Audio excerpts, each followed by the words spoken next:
La semaine dernière, je vous faisais part des incroyables rencontres qui ont chamboulé mon existence depuis que je parcours le monde. Des pompiers incroyables, j'en ai également croisé durant mon trop court passage à la BSPP. Aujourd'hui, je vais vous raconter l'histoire d'un pompier hors norme. Vous allez le voir, sa vision du métier, sa carrière, sa prestance, son humilité, son expérience n'ont aucune limite. Laissez-moi vous parler d'un major d'exception. Laissez-moi vous parler d'un pompier qui a failli aller au bout de son engagement à plusieurs reprises. Un pompier qui a servi près de 40 ans, dont, accrochez-vous, 33 ans et 9 mois en compagnie d'incendie, à la brigade de sapeurs-pompiers de Paris. Laissez-moi vous parler du major Desgrès.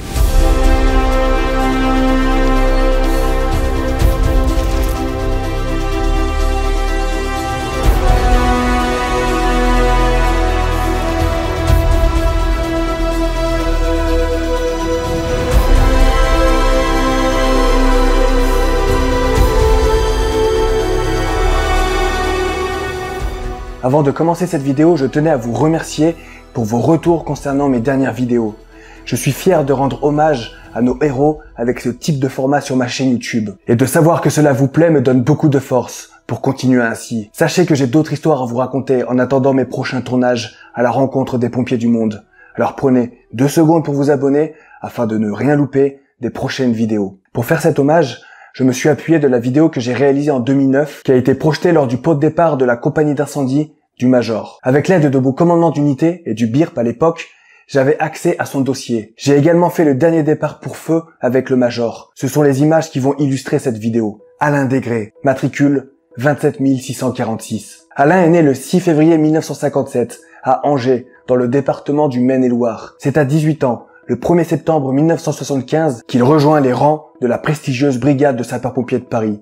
Cela fait à peine 8 ans que le bataillon des sapeurs-pompiers de Paris est devenu brigade. Le sapeur Desgrès avait dès ses premiers pas au fort de Villeneuve-Saint-Georges de l'ambition. En témoignent ses écrits sur le formulaire de vœux destiné aux jeunes recrues qui sert à présenter leur projet professionnel à la BSPP. Le sapeur Desgrès n'a que quelques jours de service et il écrit les mots suivants. L'accueil, fait par les cadets, s'est déroulé dans une ambiance plutôt sympathique. Tous tentaient de nous dresser les grandes lignes de vie à la brigade. Avec les gradés, il fait moins fraternel, un peu plus distant, mais ils se sont tous montrés bienveillants. Ils se sont efforcés de ne pas nous démoraliser en appliquant des règles très strictes. Ils sont là pour nous soutenir et non pour nous en faire baver. Une affectation à l'état-major ne serait pas la bienvenue. Si j'ai choisi d'être sapeur-pompier, ce n'est pas pour me retrouver assis dans un bureau. Dans une compagnie d'intervention, je penserai y trouver tout ce qui conviendra à mon tempérament. Mes desiderata, particuliers comme nombreux, sont de ceux qui ont choisi le métier de sapeur-pompier, à savoir être affecté dans une compagnie d'intervention, d'y mener une vie active, y faire un travail anonyme mais réconfortant et généreux pour bien des personnes. Quand je suis tombé sur ce document avec l'aide du BIRP en 2009, j'en avais des frissons. La seule chose qui motivait le sapeur Desgrès, c'était d'être affecté en compagnie d'incendie pour y faire un travail anonyme, rien d'autre. L'engagement à l'état brut. Voilà pourquoi Alain avait signé à la brigade de sapeurs-pompiers de Paris. Après l'instruction, Alain a servi au PC de la 22e compagnie, à la caserne de Rungis. Puis sa carrière l'a mené à servir successivement à Vitry, Nativité, Chaligny, Château-d'Eau et Bassénat. Il a monté tous les échelons pour devenir major. Son seul but était de rester en compagnie opérationnelle. Objectif plus qu'atteint, puisqu'il y est resté 33 ans et 9 mois. Rien que ça, c'est un exploit. La brigade de sapeurs-pompiers de Paris est un corps d'élite, un corps exigeant, avec une activité opérationnelle intense.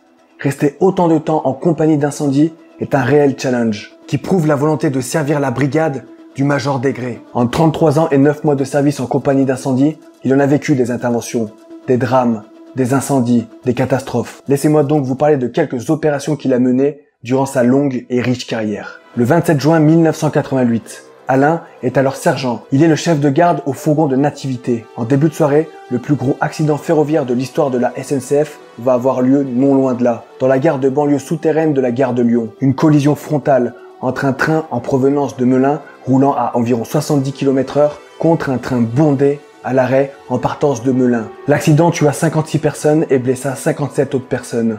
Et le sergent Desgrès est le premier chef de garde à se présenter sur cette catastrophe d'envergure. Imaginez une gare remplie de monde, 2 trains encastrés l'un dans l'autre, avec des dizaines de blessés, des dizaines de cadavres à aller chercher. Bien sûr, imaginez la panique dans la gare, imaginez l'odeur de la ferraille, encore fumante. Imaginez l'odeur de la mort. C'est de ça que les pompiers de Paris et le sergent Desgrès ont dû faire face cette nuit-là avec une abnégation sans nom. Le sergent Degré est alors affecté au secteur des incarcérations. Durant 12 heures, le sergent fait abstraction de la fatigue et refuse même de se faire relever pour accomplir sa mission jusqu'au bout et ainsi sauver plusieurs victimes. Comment ne pas être admiratif du travail des pompiers de Paris ce soir-là? Durant des heures, ils ont dû découper la carcasse de ces 2 trains pour en sortir des corps. Cet accident a marqué l'esprit des Parisiens et de ces pompiers. Par la suite, le sergent Degré a été cité à l'ordre de la BSPP pour ce qu'il a fait cette nuit-là. Des catastrophes, il en a vécu un paquet, sans parler des incendies d'une violence inouïe, comme cette intervention du 24 janvier 1996, rue de la Lune, Paris 2e arrondissement. Arrivé sur un feu d'appartement, 3 personnes s'étaient défenestrées. Quelques mois plus tard, le 6 avril 1996, il était sur un feu d'immeuble, rue du Faubourg Saint-Martin, Paris 10e. Le bilan est lourd, 7 intoxiqués, 5 personnes décédées. Mais le travail des pompiers sur place est remarquable, puisqu'il y a eu 2 sauvetages et 2 mises en sécurité. Le 7 décembre 1998, rue Rodier, à Paris 9e arrondissement, il était sur un autre feu d'immeuble. Lourd bilan également, car 8 personnes sont décédées. Il y a également eu la Haie les Roses, en 2005, avec ce violent feu de hall d'entrée, qui tua 18 personnes. Impossible de citer toutes les opérations que le major Degré a réalisées. La liste est bien trop longue. Et puis, il y a eu cette intervention du 2 juillet 2004 au 1 rue Mansart à Créteil. Sur cette intervention, le major Degré a failli laisser sa peau. Nous sommes donc le 2 juillet 2004. Il est un peu avant 18 h lorsqu'un incendie se déclare au 8e étage dans un immeuble de la rue Mansart dans le quartier Montaigu à Créteil. Rapidement, le départ normal de Créteil arrive sur place. Face à l'importance du sinistre sur cet immeuble d'habitation et le risque de propagation, un renfort est alors demandé. Le major Degré est chef de garde au fourgon d'appui de Masséna lorsqu'il est engagé pour renforcer les pompiers de la 17e compagnie. Arrivé sur place, l'ordre est donné au caporal-chef Desplaces, alors premier chef du FA15 MAS, de faire les reconnaissances des appartements. C'est lorsqu'il redescend de l'immeuble en compagnie de son servant qu'il tombe sur le major, presque inanimé, entre 2 étages dans l'épaisse fumée de l'incendie. Pour vous situer à cette époque, le chef de garde n'avait pas d'appareil respiratoire. Plutôt que de vous raconter cette histoire, je vais laisser la parole au caporal-chef Desplaces qui a sauvé cette nuit-là le major Degré d'une mort certaine. Allô, Gaylord?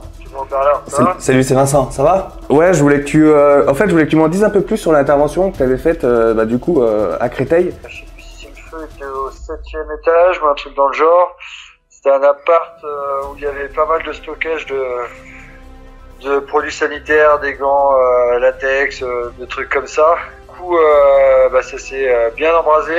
Nous, on a envoyé faire des recos dans les étages supérieurs. Je crois qu'il faisait 17 étages, un truc comme ça, l'immeuble. Donc on est monté dans les escaliers pour faire les recos, pour rassurer les gens, leur dire de rester chez eux, d'ouvrir la fenêtre s'il y a besoin. Et en soi, donc on fait nos 2 paliers et en descendant, en fait, je retrouve le major. La cage d'escalier complètement fumée, parce que si tu veux, tu sais, il y a la cage d'escalier, mais c'était fermé, les paliers étaient cloisonnés par des portes. Donc en fait, on sort des paliers, et là, la cage d'escalier complètement fumée, et je retrouve le major avec son homme de liaison, major à 4 pattes, en train de suffoquer. Et du coup, ni une ni deux, j'ai enlevé mon masque, je lui ai donné, et je lui ai collé sur le visage, et puis moi j'ai pris une apnée, et je savais dans quel appartement il y avait du monde, on s'est dirigé directement dans cet appartement-là. Du coup, on l'a mis en sécurité dans un appartement. De là, on a contacté le PC avec la radio. Le major, ça aussi c'est une petite anecdote. Le major s'était ouvert le crâne, je me rappelle, en se cognant dans un angle de mur, parce qu'en soi, il nous a renvoyé faire des recos. Une fois qu'on était dans l'appart, finir nos missions.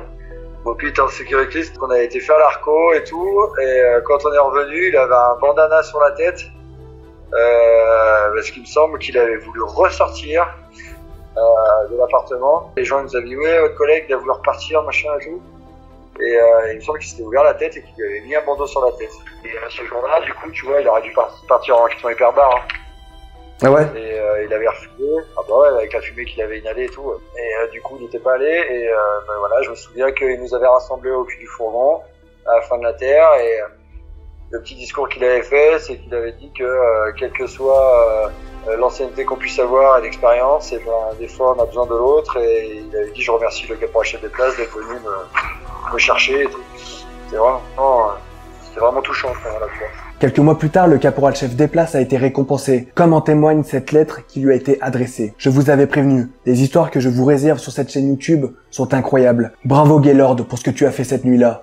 Kathleen, la fille du major, qui m'a aidé à réaliser cette vidéo, t'es extrêmement reconnaissante. Tu peux être fier de toi. Après près de 40 ans de service, le Major Degré a pris sa retraite. Il est désormais dans un petit village de Lyon pour un repos bien mérité après une aussi grande carrière. Pour ma part, j'ai connu le Major durant mes premières années où j'ai servi à la 2e compagnie. J'ai d'ailleurs fait mon premier feu avec lui. Il était chef de garde et moi premier servant. C'était un feu de cave. Quand nous avons terminé l'intervention, je me rappelle l'avoir entendu dire cas d'école, RASPLUS. Ça m'avait fait sourire et en même temps, j'étais impressionné. Nous l'étions tous quand nous étions de garde à ses côtés. J'ai eu l'immense honneur d'être présent pour son dernier départ pour feu. Lors de sa dernière garde, en tant que chef de garde, l'adjudant-chef lui avait concocté un fourgon bien spécial, puisqu'il y avait, en premier chef, le chef du centre de secours d'Ivry. En deuxième chef, le chef du centre de secours de Poissy.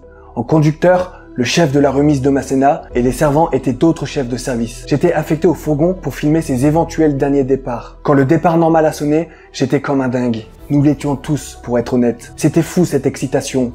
Le Major, quant à lui, est arrivé calme, comme à son habitude. Bon, rien de spécial pour cette intervention, car c'était juste un barbecue organisé par une entreprise qui a inquiété les voisins. En tout cas, c'était un réel honneur de faire ce dernier départ avec vous, Major, et avec tous ces chefs qui m'ont formé durant toutes ces années. Lors de la diffusion du film que j'avais réalisé avec le capitaine, toute la compagnie avait les larmes aux yeux. C'est à partir de là que j'ai eu ce déclic, celui que de rendre hommage aux sapeurs-pompiers. Je me souviens, le Major aussi était ému. Quelle fierté! Ensuite, le commandant d'unité tenait à ce que le Major dise quelques mots, car c'était son pot de départ. Avec le capitaine, nous ne savions pas comment il allait réagir, et nous nous en doutions. Le Major ne voulait pas parler. Il n'aimait pas accaparer l'attention des autres. Je ne sais pas si c'est le coup de l'émotion, mais une fois que le capitaine a ordonné à tout le monde d'aller manger, le Major a pris la parole. Nous étions tous surpris. Il a donc fait un court discours pour remercier ceux qui ont croisé sa route durant son parcours. Il a aussi dit qu'il avait eu de la chance, qu'il était passé à travers les mailles du filet, et que d'autres de ses collègues n'avaient pas eu cette chance. En effet, des morts au feu, le Major en a connu beaucoup. C'était un discours simple et modeste, comme à son image. Voilà ce que je pouvais dire sur ce Major qui a marqué toutes les générations de pompiers l'ayant croisé. Je suis fier, Major, d'avoir servi à vos ordres. Aussi, je me souviens d'une phrase que j'avais écrite pour ma vidéo du pot de départ que je vais mettre à jour pour cet hommage. En 1975, les anciens devaient vous raconter des légendes. Aujourd'hui, nous raconterons la vôtre. Merci Major pour votre carrière. Et je terminerai cette vidéo par ces mots écrits par le capitaine Gelgon qui vous ont bien collé à la peau durant toutes ces années. Exemplarité, humilité et don de soi-même pour l'intérêt collectif. Voilà ce qui pourrait résumer votre carrière. À la semaine prochaine, la Fire Family, pour une nouvelle histoire de pompiers et surtout que Sainte-Barbe vous protège. Enjoy!